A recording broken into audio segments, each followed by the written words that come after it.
નર્મદા જિલ્લામાં સ્થાનિક સ્વરાજની ચૂંટણીનો માહોલ ચરમસીમાએ પહોંચ્યો છે। ખાસ કરીને ડેડિયાપાડા તાલુકામાં રાજકીય ગરમાવો જોવા મળી રહ્યો છે। આજે ડેડિયાપાડા અને ચિકદાની જિલ્લા અને તાલુકા પંચાયતની બેઠકો માટે ભાજપના ઉમેદવારોએ વિજય મુહૂર્તમાં પોતાના નામાંકન પત્રો દાખલ કર્યા હતા। હજારો કાર્યકરોની જંગી મેદની વચ્ચે ભાજપે પોતાની તાકાત બતાવી સમગ્ર પંથકને કેસરિયા રંગે રંગી દીધો હતો। ડેડિયાપાડાના ભાજપના ઉમેદવારોએ એક ભવ્ય રેલી સ્વરૂપે નામાંકન પત્ર ભરવા કૂચ કરી હતી। બેન્ડ બાજાના તાલે નાસ્તા ગાસ્તા કાર્યકરો અને ભારત માતા કી જયના ગગનભેદી નારાઓ સાથે વાતાવરણ ગુંજી ઉઠ્યું હતું। ભાજપ દ્વારા ડેડિયાપાડા તાલુકાની મુરજડી, ડેડિયાપાડા 1, ડેડિયાપાડા 2 અને ચિકદા તાલુકાની ચિકદા તેમજ આંબાવાડી એમ કુલ 5 જિલ્લા પંચાયત બેઠકો માટે ઉમેદવારી નોંધાઈ છે।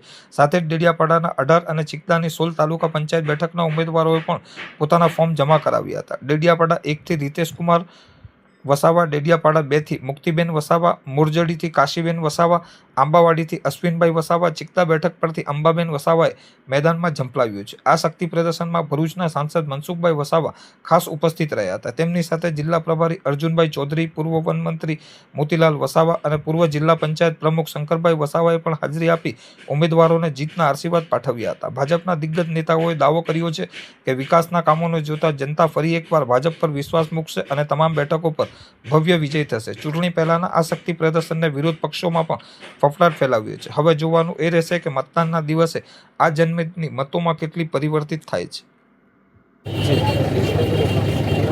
આજે ભરૂચ જિલ્લા અને નર્મદા જિલ્લામાં તાલુકા પંચાયતની જિલ્લા પંચાયતના ઉમેદવારોના ફોર્મ ભરાઈ ચૂક્યા છે।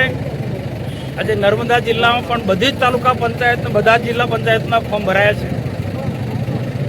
સવારમાં 11 કલાકે નવા ચિકદા તાલુકાના ફોર્મ ભરાયા। ગઈકાલે સાગબારા તાલુકા પંચાયતના ફોર્મ ભરાયા અને આજે ડેડિયાપાડા તાલુકા પંચાયતના સભ્યો અને જિલ્લા પંચાયતના ઉમેદવારોનો ફોર્મ ખૂબ મોટી સંખ્યામાં કાર્યકર્તા ભાઈ બહેનોની હાજરીમાં, ઉપસ્થિતિમાં તેમના સમર્થનમાં આજે ફોર્મ ભરાયા છે।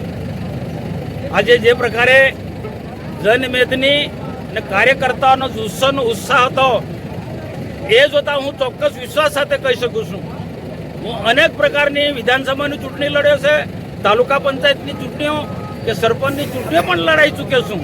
એટલે ચૂંટણીઓનું ગણિત મને ખબર હતું। એટલે આ પ્રકારનો જે આજે માહોલ હતો એ માહોલ જોઈને હું કહું છું કે ફરી પણ ડેડિયાપાડા તાલુકા પંચાયત ભારતીય જનતા પાર્ટીની બને છે, નર્મદા જિલ્લા પંચાયત પણ ભારતીય જનતા પાર્ટીની બને છે અને તાલુકાના અને જિલ્લાના બધા જ ઉમેદવારો ભારતીય જનતા પાર્ટીના જીતવાના છે।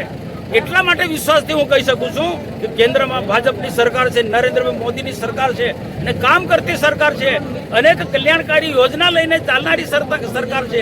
ગરીબોના મધ્યાહન ભોજનની યોજના હોય, વિધવા પેન્શન હોય, વૃદ્ધા પેન્શન હોય, કિસાન સન્માન નિધિ હોય કે પ્રધાનમંત્રી આવાસ યોજના હોય, અનેક પ્રકારના વિકાસના કામો લઈને આ નરેન્દ્રભાઈ મોદીની સરકાર કેન્દ્રમાં ખૂબ સફળતાપૂર્વક ચાલી રહી છે। એ જ રીતે ગુજરાતમાં પણ ભૂપેન્દ્રભાઈ પટેલ માનનીય મુખ્યમંત્રી નરેન્દ્રભાઈ મોદીના માર્ગદર્શનમાં આજે ગુજરાતનો ઝડપથી વિકાસ કરી રહ્યા છે। એમાં આદિવાસી સમાજનો, આદિવાસી વિસ્તારનો પણ ખૂબ સર્વાંગી વિકાસ કરી રહ્યા છે। આદિવાસી સમાજના, આદિવાસી ગામડાને પણ તમામ પ્રકારની સુવિધાથી અમે સજ્જ કરી છે। અમારી તાલુકા પંચાયત, જિલ્લા પંચાયત અને રાજ્ય સરકારની યોજના અમે ઘરે ઘરે પહોંચાડી છે, ગામડે ગામડે પહોંચાડી છે અને હજુ આવનારા દિવસોમાં જ્યાં ઘટતું હશે ત્યાં અમારા નવા ચૂંટાયેલા તાલુકાના સભ્યો અને જિલ્લાના સભ્યો એ પૂર્તતા કરશે। અમારી પાસે એવા ઉમેદવારો છે કે સંસ્કારી ઉમેદવારો છે, સજ્જન ઉમેદવારો છે। અમારી પાર્ટી ભારતીય જનતા પાર્ટી સિદ્ધાંતોને વરેલી પાર્ટી છે, આદર્શને માનવાવાળી પાર્ટી છે, સરકારનો પણ 5-10 વહીવટ માનવાવાળી પાર્ટી છે। તો અમારા ઉમેદવારો પણ એવા જ છે। જ્યારે આમ આદમી પાર્ટીના તમે જુઓ, હું લોકોને અપીલ કરીશું કે આમ આદમી પાર્ટીના કેવા લોકો છે, હપ્તા ઉઘરાવનારા લોકો છે, લોકોને ધમકી આપનારા લોકો છે, લોકોને ડરાવનારા લોકો છે, લોકોને છેતરનારા લોકો છે, લોકોને ગુમરાહ કરનારા લોકો છે, ખોટા હવામાં વાતો કરનારા લોકો છે। તે એમની વાતમાં ન આવતા ભારતીય જનતા પાર્ટી જેની કેન્દ્રમાં અને રાજ્યમાં સરકાર છે અને આવનારા દિવસોમાં પણ તાલુકા અને જિલ્લામાં ભાજપની સરકાર બનવાની છે। એવા ભાજપના બધા જ ઉમેદવારો, તાલુકાના ઉમેદવાર, જિલ્લાના ઉમેદવાર ને આપણે ભારતીય જનતા પાર્ટીને ઓળખીને મત આપવાના છે, કમળના નિશાનને ઓળખીને મત આપવાના છે। તો આશા રાખું છું કે આ નર્મદા જિલ્લા પંચાયત ફરી ભાજપને સત્તામાં બેસાડો અને તાલુકા પંચાયત પણ ચિકદાની અને ડેડિયાપાડાની ને સાતબારીની ફરી ભારતીય જનતા પાર્ટીની બને એના માટે બધાનો સહકાર માંગુ છું, અપીલ કરું છું. ભારત માતા કે જય હિન્દ.